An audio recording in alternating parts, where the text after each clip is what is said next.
না ওই সাহেবের বুকে একটা পার মারমু ফুস করে আর চারটা বাইরে তুমি যেভাবে হোক আমাকে বাঁচাও।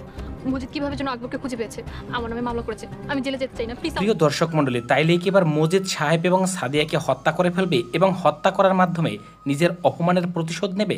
কোন দিকে যাচ্ছে সাহেব নামের গোলাম নাটকটি? জানতে হলে পুরো ভিডিওটি দেখুন। প্রিয় দর্শক মণ্ডলী, অবশেষে জমে উঠেছে সাহেব নামের গোলাম নাটকটি। যারা বহুদিন ধরে এই নাটকটি দেখছেন তারা অবশ্যই জানতে উদগ্রীব হয়ে আছেন আগামী পর্বে কি হতে চলেছে। আগামী পর্বে কি হতে চলেছে সেটা বলার আগে অবশ্যই সকলের প্রতি রিকোয়েস্ট থাকবে, যারা আমার ভিডিওটি প্রথম দেখছেন লাইক, কমেন্ট, শেয়ার এবং সাবস্ক্রাইব করে পাশে থাকবেন। আর নাটকে কার অভিনয় সব থেকে বেশি ভালো লাগে অবশ্যই জানাবেন। আগামী পর্বটি অবশ্যই একটি ধামাকা পর্ব হবে। আগামী পর্বে আমরা দেখতে পাবো সাদিয়া যে মজিদকে গুলি করেছে সেটা ধরা পড়ে যাবে। আমরা সকলেই জানি সাহেব সত্যবাদী এবং পরহেজগার লোক এবং চিরকাল ন্যায়ের পথে থেকেছেন। সাদিয়া গুলি করেছে সেটা জানার পরেও সাহেব ন্যায় এবং সত্যের পথ থেকে সরে দাঁড়াবেন না।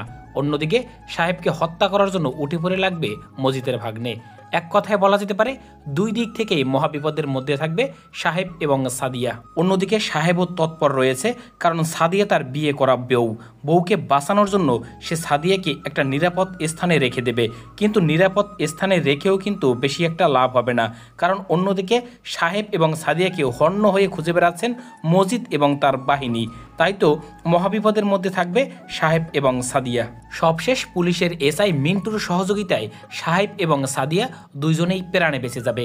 প্রিয় দর্শক মণ্ডলী, এই নাটকটি এবং আমাদের ভিডিওগুলো আপনাদের কেমন লাগে অবশ্যই কমেন্টস করে জানাবেন। আর সাহেব নামের গোলাম নাটকটি প্রকাশিত হয় ঈগল ইসলামিক ইউটিউব চ্যানেলে।